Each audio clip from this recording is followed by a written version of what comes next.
갈라디아서 5장 22절 23절입니다. 갈라디아서 5장 22절 23절 앞에 PPT에도 나오는데 우리 함께 읽겠습니다. 시작. 오직 성령의 열매는 사랑과 희락과 화평과 오래 참음과 자비와 양선과 충성과 온유와 절제니 이 같은 것을 금지할 법이 없느니라. 아멘. 하나님의 말씀입니다. 지난주부터 계속해서 우리 특별 설교를 나누고 있는데 이제 9번의 이 설교 과정에 여러분들이 큰 은혜가 정말 임할 줄을 믿습니다. 우리 주변에는 하나님을 즐거워하며 기쁘게 신앙생활하는 사람들도 있지만 때때로 이렇게 너무 우울감에 빠지고 슬픔에 잠겨서 정말 이렇게 어찌할 바를 알지 못하는 그런 사람들도 있습니다.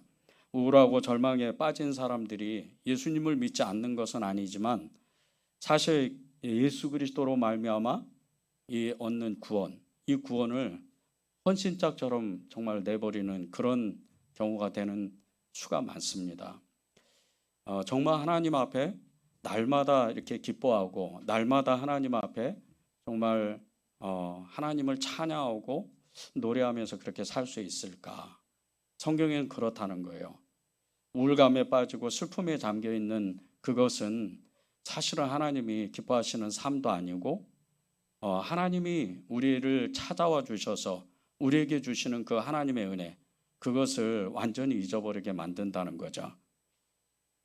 성령의 열매인 이 희락을 구원받은 사람에게 나타나는 기쁨입니다. 이 희락은 좀 말할 수 없는 기쁨이에요. 구원받은 사람이 제일 먼저 얻는 것이 이 사랑과 동시에 희락입니다. 하나님의 기쁨을 누리는 거죠. 예수 그리스도를 믿는 그리스도의 이 성도들은 구원의 감격으로 사는 사람들입니다. 이 구원의 감격으로 사는 사람들인데 이것이 성령의 기쁨입니다. 그래서 늘 하나님 앞에 기뻐하는 사람, 이 사람은 자신도 모르게 성령의 열매가 맺어진 사람이죠. 데살로니가전서 1장 6절에 보면 또 너희는 많은 환난 가운데서 성령의 기쁨으로 말씀을 받아 우리와 주를 본받는 자가 되었다는 이 말씀이 있습니다. 근데 이 말씀이 구원받은 성도가 받은 환난 속에서 성령의 기쁨이 넘쳐서 예수님을 기꺼이 따른다는 말씀이에요. 그러니까 하나님의 구원의 역사가 일어나면 하나님을 기쁨으로 따라간다는 거예요. 그 길이 어떤 길이라도. 때로는 슬픈 일, 때로는 좋은 일, 때로는 정말 고난 속에, 때로는 어려움 속에 있지만 슬프고 좋은 일 가운데도 기꺼이 따라갈 수 있다는 거예요. 이게 구원의 감격입니다. 그런데 이 구원의 감격이 희락이라는 거예요. 기쁨이라는 거예요. 이 성령의 기쁨을 온전히 누려야 되는데 그렇게 정말 믿음을 붙잡고 구원의 감격을 누리는 사람, 성령의 열매인 이 기쁨이 넘치는 사람은 항상 기뻐하라. 데살로니가 5장 16절이죠. 항상 기뻐하라 이 말씀을 그대로 살아내는 사람이에요. 근데 기뻐하는 게 한 번이 아니고 항상이라는 거예요. 이 항상이라는 말씀이 성경에 여러 번 기록되어 있습니다. 항상 기뻐하라. 과연 이럴 수가 있을까? 구원의 감격을 누리는 그 사람은 진짜로 그렇게 살 수 있다는 거죠. 슬픔에 잠기고 우울에 빠지고 그 우울감에 빠진 그런 사람이 아니고 늘 기뻐할 수 있다는 거예요. 가장 어려운 가운데도, 가장 환난 가운데도 기뻐할 수 있다는 거죠. 초대교회 사람들이 그랬고 한국교회 이 130년 전에 너무나도 어렵게 믿음을 시작했던 신앙생활을 했던 그 한국교회 초대교회 사람들도 그랬다는 거예요. 그렇게 어려운 중에도 기뻐했다는 거죠. 당장 저녁에 먹을 거, 내일 먹을 것이 없는데도 그렇게 기뻐하고 하나님만 노래하고 찬양하고 그렇게 예수님을 따랐다는 거죠. 우울감에 빠진 사람은요, 구원의 감격은 완전히 사라져버리고 끊임없이 자기 자신의 내면 속으로 빠져들어갑니다. 그 내면 속으로 빠져들어가서 원망과 탄식으로 옷을 입고 그리고 그 얼굴이 서서히 어두워져요. 금방 압니다. 조금만 시간이 지나면 이 우울감에 빠지고 슬픔에 빠진 사람은 금방 알 수가 있어요. 주변에 있는 사람들이 왜 저 사람이 저렇게 성령으로 충만하지 못할까? 왜 믿음으로 살지 못할까? 그렇게 이야기를 하는 거예요. 이런 사람은 성령의 그 열매인 희락, 기쁨을 누리지 못하는 거예요. 온전히 그걸 누리지를 못해요. 여러분 중에 지금 우울감에 빠지고 정말 슬픔에 잠겨 있는 사람이 있다면 여러분이 분명히 알아야 돼요. 그것은 마귀의 손에 붙잡힌 거예요. 우리가 때때로 슬퍼할 수도 있어요. 때때로 우울할 수도 있습니다. 그런데 그것이 시간이 오랫도록 지속이 된다는 것은 이것은 믿음이 잘못된 거예요. 하나님 앞에 나와서 울며 떼쓰고 하나님 앞에 애를 써야 돼요. 그리고 그분의 기쁨을 누려야 돼요. 그게 구원의 감격입니다. 구원의 감격을 우리가 처음 경험할 때 우리가 다 고백했잖아요. 여러분 중에 그 어느 한 사람도 빠지지 않으려고 다 그렇게 고백을 합니다. 하나님, 저는 이제 모든 것을 다해서 하나님만 믿겠습니다. 하나님만 사랑하겠습니다. 그 어떠한 것도 저를 슬프게 할 수도 없고 저를 무너뜨릴 수도 없습니다. 그렇게 고백을 하잖아요. 그렇게 하나님 앞에 고백을 하는데 그 감격이 조금만 시간이 지나면 사라져 버리는 거예요. 한 5년, 10년 정도 지나면 구원받은 그 감격이 어느새 사라져 버려요. 그리고 계속해서 하나님은 왜 나한테만 이렇게 힘들게 하냐고, 하나님은 왜 나만 이렇게 고생을 시키냐고 그렇게 원망을 하는 거예요. 구원의 감격이 사라져 가니까, 구원의 감격을 잃어버리고 마니까. 슬픔을 겪지 않을 수는 없지만, 어려움 그리고 또 때로는 우울감에 빠지진 않을 수는 없지만 그 일로 말미암아 계속해서 우리의 마음이 우울한 마음이 생긴다면 이 희락, 기쁨은, 이 성령의 열매는 맺어질 수가 없는 거예요. 그 성령의 열매, 이 사랑과 희락과 화평과 오래 참음과 자배 양성과 충성과 온유와 절제, 이 9가지의 열매는요 같이 묶어져 있어요. 사랑이 맺어져서 희락이 나타나지 않고 희락이 맺어졌는데 절제가 없다든지 온유가 없다든지 그럴 수가 없어요. 기쁨이 없다면 사랑도 없는 거예요. 기쁨이 없다면 온유도 없는 거예요. 기쁨이 없다면 오래 참음도 없는 거예요. 절제도 없는 겁니다. 그것은 같이 묶어져 있기 때문에 성령의 열매는 그렇게 나타나게 돼 있어요. 그런데 우리가 슬픔에 잠겨 있고 우울감에 빠져 있다면 어떻게 우리가 성령의 열매를 맺어지는, 성령의 열매가 우리 안에서 정말 가득가득 맺어지는 그런 사람이 될 수가 있겠어요? 로마서 14장 17절 18절에 보면요, 하나님의 나라는 먹는 것과 마시는 것이 아니오 오직 성령 안에 있는 의와 평강과 희락이라고 그랬어요. 하나님의 나라는 먹고 마시는 게 아니라는 거예요. 의와 평강과 희락이라는 거예요. 하나님의 의가 있어야 되고 하나님의 평강이 있어야 되고 하나님의 기쁨이 있어야 된다는 거예요. 끊임없이 이것이 내 안에서 솟구쳐 올라와야 하나님의 나라를 사는 겁니다. 그 하나님의 백성으로서 예수 그리스도로 말미암아 구원받은 그 하나님의 성도로서, 그리스도의 성도로서 하나님 나라의 백성이 되는 자격을 얻는 거예요. 어느 나라든지 그 나라의 백성은요 그 나라의 법을 지켜야 돼요. 하나님의 나라도 법이 있어요. 그 법은 성령의 법입니다. 하나님의 말씀과 그리고 성령이 이끄시는 대로 우리가 살면, 성령이 감동하시는 대로 우리가 순종하면, 말씀하시는 대로 우리가 순종하면 우리도 모르는 사이에 하나님의 의가 생기고 하나님의 평강이 우리 안에 가득해져요. 그리고 하나님의 그 말할 수 없는 기쁨을 우리가 누릴 수 있는 거예요. 그런데 그것은 하나님의 나라의 그 백성으로서 우리가 할 일은 하나님의 말씀에 순종하는 거예요. 예수 그리스도 그분을 온전히 붙잡는 거예요. 여러분은 지금 어떤 열매를 맺고 계세요? 여러분이 맺고 있는 그 열매는 도대체 뭡니까? 성령의 기쁨입니까? 아니면 슬픔의 나무에서 자라는 이 우울감입니까? 여러분이 지금 우울하면 바로 하나님께 기도해야 돼요. 슬픈 일이 있으면 기도해야 돼요. 하나님 앞에 말할 수 없는 그 간구함과 부르짖음으로 하나님 앞에 이 슬픔을 거둬가 달라고, 이 우울함을 걷어가 달라고 기도하는 거예요.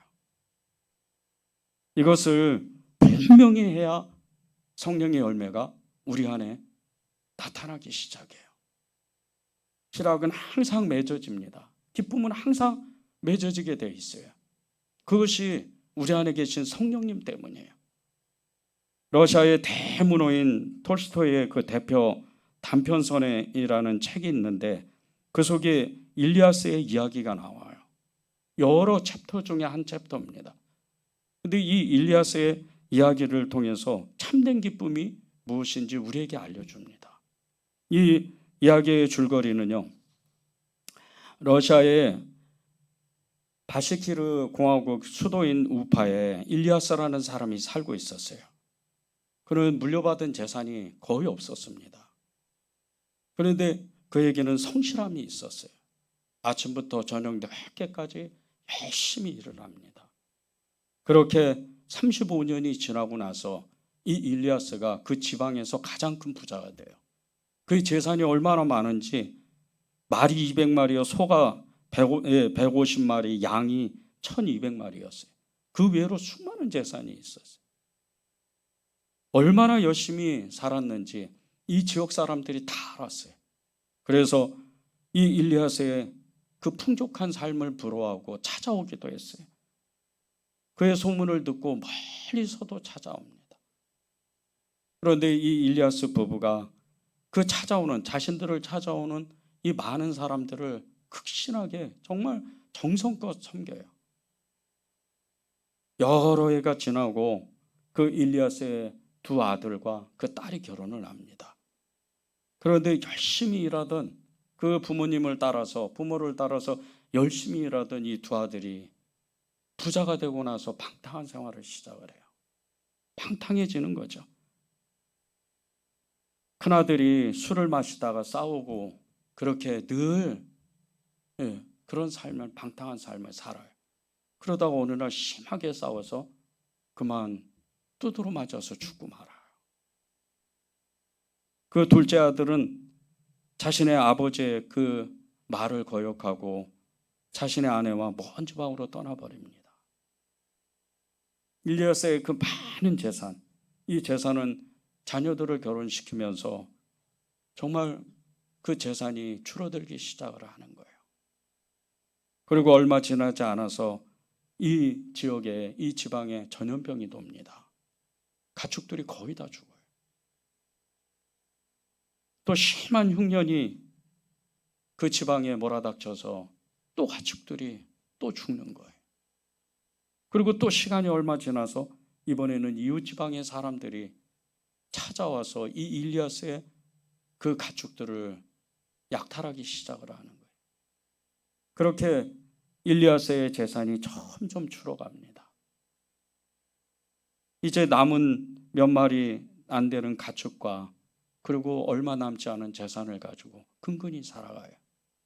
그러다가 나이 70이 됐는데 그때 이 일리아스가 가진 거라고는 자신이 입고 있는 그 옷 한 벌과 그리고 신발 한 짝 그리고 자신의 아내뿐이었어요.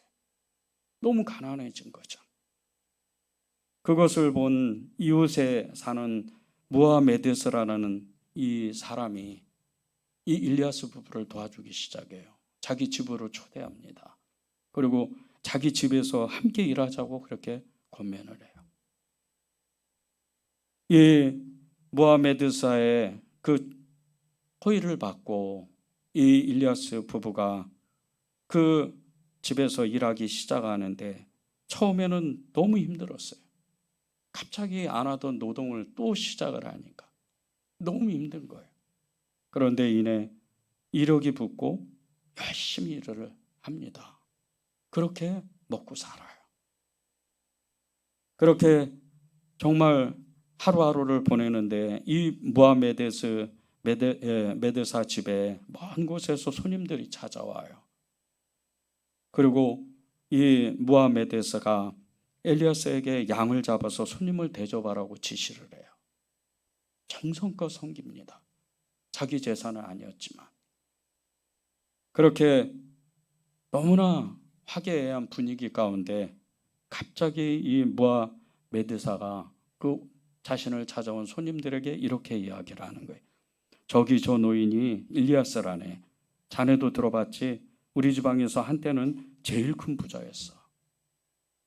그 이야기를 듣고 그 손님들이 이렇게 이야기를 해요. 아유, 저런 행복과 불행이 수레바퀴처럼 도는구만. 옛날이 얼마나 그립겠어. 그 이야기를 듣고 이 엘리야스가 저쪽 구석에서 정말 아무 얘기를 안 해요. 그때 이 손님들이 무하메드사에게 한 가지 부탁을 합니다. 이 일리아스에게 뭔가를 물어보고 싶다는 거예요. 그래서 이 일리아스를 불러요. 부르고 같이 이야기를 나누는데 이 손님들이 이렇게 일리아스에게 물어봅니다. 할아버지, 행복했던 옛날이 그립지 않소? 대단한 부자로 살다가 이제 이렇게 불행하게 됐으니 참 속이 많이 상하겠어요. 그 이야기를 듣고 이 일리아스가 웃으면서 이렇게 말해요. 진정한 행복과 불행이 무엇인지 내가 아무리 얘기한들 당신들은 안 믿을 거요. 차라리 내 아내에게 물어보세요. 여자라서 속마음을 다 말해줄 겁니다. 손님들이 이 일리아스의 이야기를 듣고 그 아내에게 질문을 합니다. 그럼 할머니가 좀 말해봐요. 예전의 행복과 지금의 불행을 어떻게 생각하고 있습니까? 이 아내가 이렇게 대답을 합니다.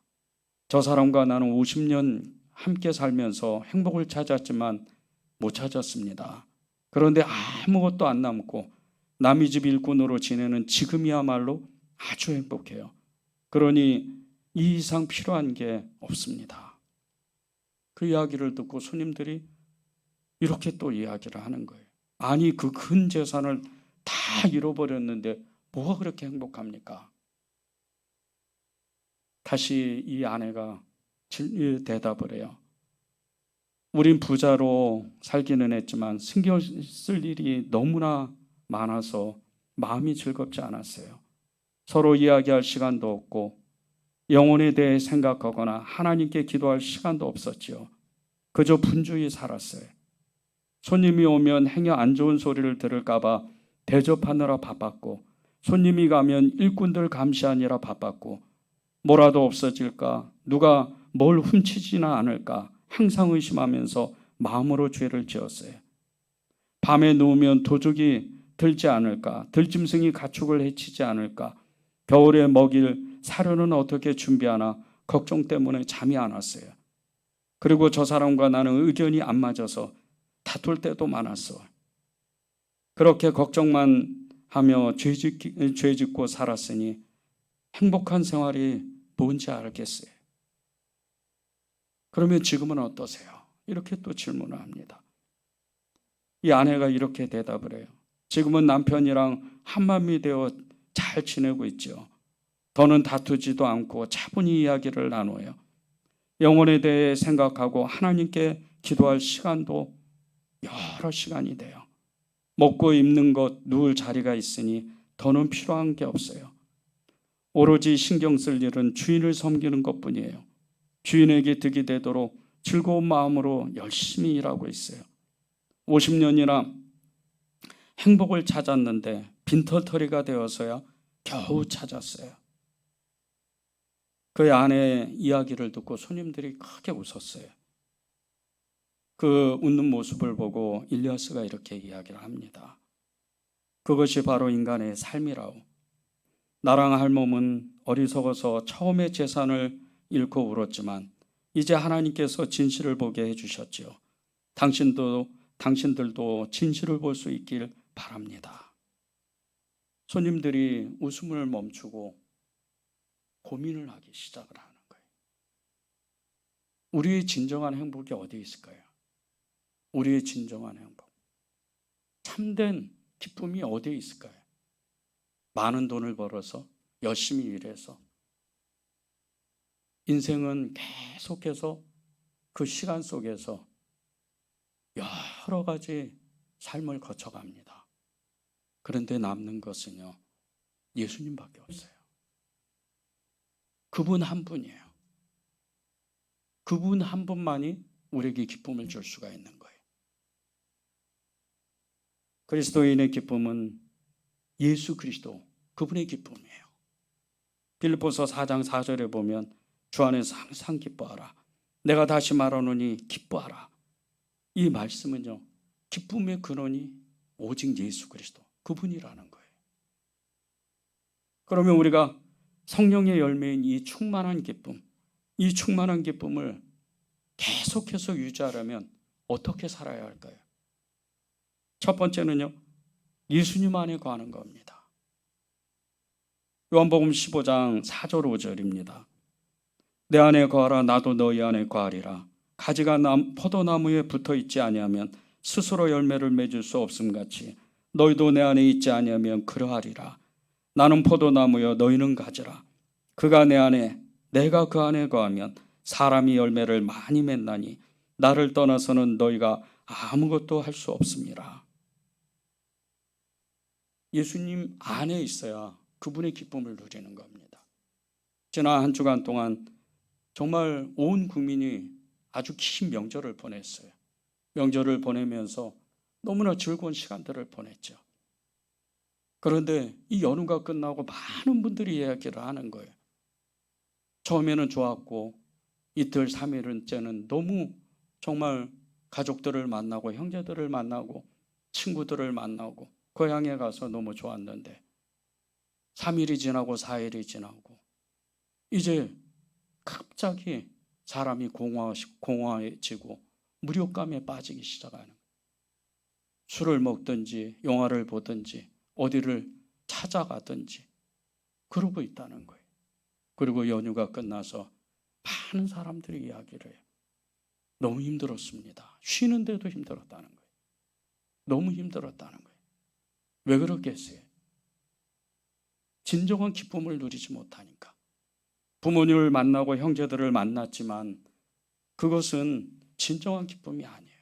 잠깐의 기쁨입니다. 우리의 기쁨은 예수님으로 충만해야, 예수님 안에 있어야 기쁨을 누릴 수가 있어요. 우리가 영적으로 충만하고 하나님의 기쁨을 계속 유지하는 것은요, 그분의 품을 갈망하는 거예요. 그분의 품에 안기는 거예요.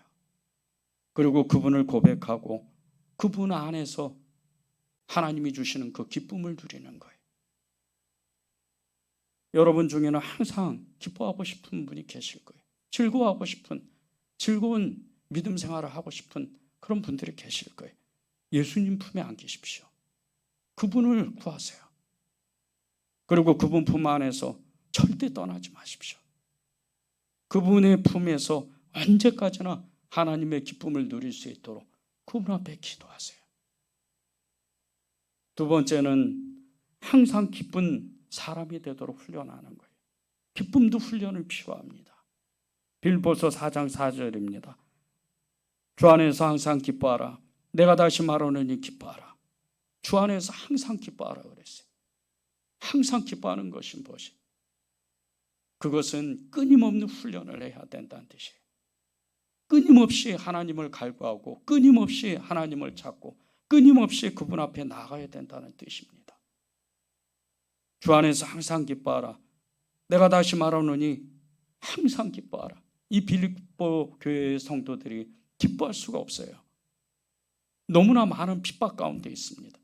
너무나 많은 고난 가운데 있어요. 너무나 많은 환난 가운데 슬픔을 먹는 것처럼 그렇게 어려움에 겪고 있어요. 그런데 그 사람들을 향하여 이 바울 사도가 항상 기뻐하라는 거예요. 주 안에서 기뻐하라는 거예요. 그것이 하나님의 뜻이다. 이 사람들이 왜 기쁨을 누렸겠어요? 이 사람들이 왜 하나님의 기쁨을 누렸겠어요? 그것은요, 그분을 만나기 위해서 애를 쓰고 아침 저녁으로 오늘과 내일 1년이 지나도 10년이 지나도 평생토록 그분을 구하는 거예요. 그렇게 하나님을 찾다 보니까 늘 기뻐하는 거예요. 슬픔이 와도 어려움이 와도 정말 기쁜 일이 있으면 그 기쁨이 2배가 되고 즐거운 일이 있으면 그 즐거움이 배가 돼서 이로 말할 수 없는 그 슬픔을 이겨내는 거예요. 그것이 성령의 열매입니다. 성령의 열매 이 두 번째 실학. 이것은요, 철저한 훈련이 필요해요. 여러분이 예배드리고 여러분이 기도하고 봉사하고 헌신하는 것, 그게 목적이 무엇인 줄 아십니까? 하나님을 기쁘게 하는 거예요. 하나님을 기쁘게 하는데 그분을 기쁘게 하면요, 그분의 기쁨이 나에게 다시 배가 돼요.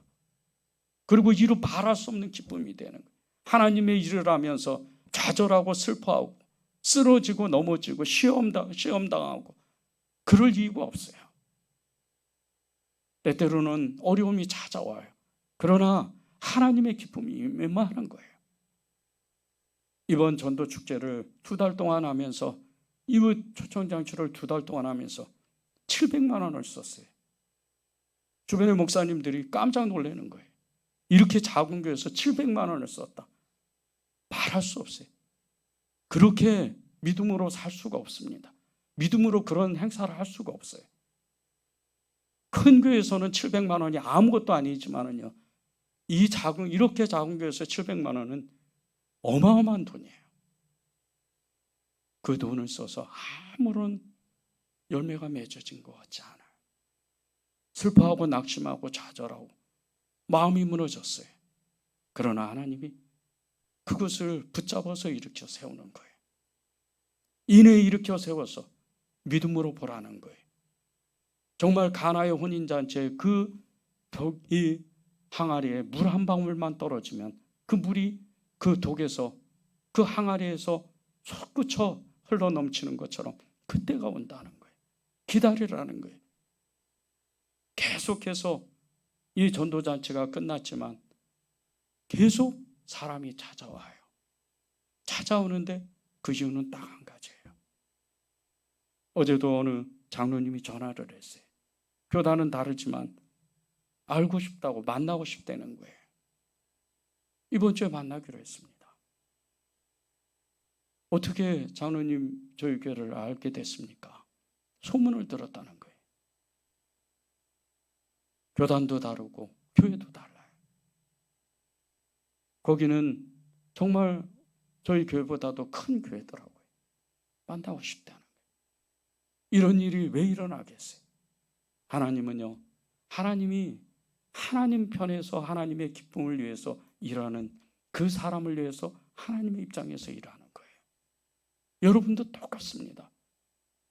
하나님을 기뻐하고는 일을 하면요, 예배를 열심히 드리고 전심으로 예배 드리고 봉사 열심히 하고 하나님의 나라, 하나님의 마음을 알기 위해서 기도하면 하나님은 그 일을 만드는 거예요. 너무나 어려운, 정말 항상 어려운 그 기도 제목을 가지고 늘 기도했던 어느 성도가 한 사람이 있었어요. 이 성도님은 정말 이루 말할 수 없는 그 기도 제목을 가지고 그냥 자리에 앉으면 늘 울었어요. 늘 눈물의 기도에. 그런데 그 기도를 들어보면요, 자신의 그 절박한 기도 제목이 있는데도 하나님의 나라를 위해서 통곡해서 기도해요. 교회를 위해서 애가 타도록 기도하는 거예요. 그렇게 기도하는 모습을 보면서 이 사람이 정말 그 간절히 원하는 자신의 그 기도 제목을 어떻게 하나님은 이루실까, 그런 마음이 드는 거예요. 그 사람만 떠오르면요, 저절로 기도가 돼요. 그 사람을 생각하면 저절로 기도가 되는 거예요. 그리고 이 성도는 자신의 기도를 끝내면요, 그렇게 울고불고 기도하다가도 교회를 열심히 섬겼어요. 너무나 밝은, 너무나 기쁜 모습으로 교회를 열심히 섬기는 거예요. 지금도 빨리 다른 곳으로 이사를 갔지만 지금도 계속해서 기도 제목을 줘요. 그 기도 제목을 받을 때마다 그냥 그 기도 제목을, 그 카톡을 받고 그 문자를 받으면 저절로 앉아서 기도가 돼요. 얼마나 자신의 그 절박한 문제를 다 하나님 앞에 내어놓고 하나님의 기쁨을 위해서 기도하는지. 사람에게도 전해지는 거예요. 이게 하나님의 기쁨을 누리는 훈련입니다. 갈라디아서 5장 22절 23절 다시 한번 제가 읽겠습니다. 오직 성령의 열매는 사랑과 희락과 화평과 오래 참음과 자비와 양선과 충성과 온유와 절제니 이 같은 것을 금지할 법이 없다. 이 같은 것을 금지할 법이 없다. 무엇으로 금지하겠어요? 우리 스스로 그걸 막는 거예요. 우리 안에 계신 예수님, 우리 안에 계신 성령님은요, 그것을 꺼내기를 원하세요. 그리고 그것을 활활 타오르기를 원하세요. 그 열매를 예수님 안에만 있으면, 그것을 철저히 훈련만 하면 그 9가지의 열매를 다 동시에 하나님은 맺어주고 싶으신 거예요. 그리고 평생 아무것도 가진 것이 없으나 모든 것을 가진 사람처럼 그렇게 사는 사람으로 만들고 싶은 거예요. 이게 예수 믿는 거예요. 여러분이 이 한 주간 동안 정말 하나님 그렇습니다. 저는 주님을 사랑할 겁니다. 저는 그 어떠한 일이 있어도 주님의 품 안으로 달려갈 겁니다. 그 주님의 품 안으로 정말 들어가고 또 들어가서 주님과 완전히 하나 될 겁니다. 그런 마음으로 여러분이 사시기를 바랍니다. 그러면 여러분의 안에 바랄 수 없는 하나님의 기쁨이 가득하게 넘쳐요. 그런 축복을 이 한 주간 동안 누리시기를 바랍니다. 우리 찬양하고 기도하겠습니다.